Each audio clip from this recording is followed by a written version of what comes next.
अच्छा, बात कर लेते हैं कि हम ये कॉन्सेप्ट समझ ही क्यों रहे हैं। So basically it is beneficial in two ways. Number one is ऐसे लोग जो कि अपनी रीडिंग हैबिट डेवलप कर रहे हैं ना, वो एक सबसे बड़ी मिस्टेक करते हैं। They start their developing their reading habit with some heavy reading, right? अब हैवी रीडिंग में आपको पता है कैसे डिफिकल्ट कॉन्सेप्ट्स होते हैं, आपके ब्रेन की सब तमाम एनर्जी रिक्वायर्ड होती है। सो डेफिनेटली आप एक दिन पढ़ते हैं, 2 दिन पढ़ते हैं, फिर आप एग्जॉस्ट हो जाते हैं। इसमें न्यू कैबलरी है, न्यू वर्ड्स हैं, डिफरेंट सेंटेंस स्ट्रक्चर थोड़ा सा डिफिकल्ट है। सो डेफिनेटली आपने अपनी रीडिंग हैबिट डेवलप अगर करनी है, आप स्टार्टिंग में हैं, अभी स्टार्टिंग फेज में हैं, सो आप हैवी रीडिंग से नहीं स्टार्ट करें, बल्कि आप किसी लाइट रीडिंग से स्टार्ट करें।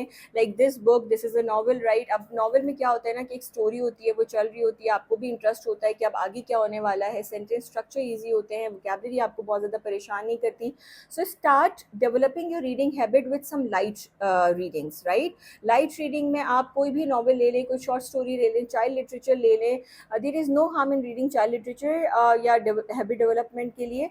तो आप डेफिनेटली अपनी हैबिट डेवलप करेंगे लाइट रीडिंग के थ्रू, राइट? जो इसका सेकंड बेनिफिट है वो ये है कि जब आपको पता चल गया है कि कुछ किताबें हैवी रीडिंग में कैटेगराइज होती हैं, कुछ किताबें लाइट रीडिंग है, कुछ किताबें आपका फोकस ज़्यादा रिक्वायर्ड करती हैं और कुछ आपका फोकस कम रिक्वायर्ड करती हैं, तो फिर आप उस हिसाब से अपनी टाइमिंग्स भी सिलेक्ट कर लेते हैं। तो जब आपकी रीडिंग हैबिट डेवलप हो चुकी है लाइट रीडिंग के थ्रू, तो आप सेकेंड स्टेज पे आ गए हैं। अब आप अपनी रीडिंग हैबिट के अंदर हैवी रीडिंग को भी इंक्लूड कर सकते हैं। सो अब आप टाइमिंग्स फिक्स कर लें। लाइक फॉर एग्जांपल, मैं मॉर्निंग के फर्स्ट हाफ में थोड़ा सा ज़्यादा एनर्जाइज फील करती हूँ, फोकस्ड होती हूँ, तो इसीलिए मेरी कोशिश होती है कि जितनी भी मेरी हैवी रीडिंग्स हैं, चाहे वो मेरी कोर्स बुक्स हैं, न्यूज़पेपर है या सेल्फ हेल्प बुक्स हैं, वो मैं मॉर्निंग के आवर्स में पढ़ती हूँ, राइट? जबकि लाइट रीडिंग को मैंने नाइट आवर्स में कुछ या इवनिंग आवर्स में फिक्स किया हुआ है, राइट? इस तरह से मैं अपनी रीडिंग हैबिट का टाइम भी फिक्स करती हूँ।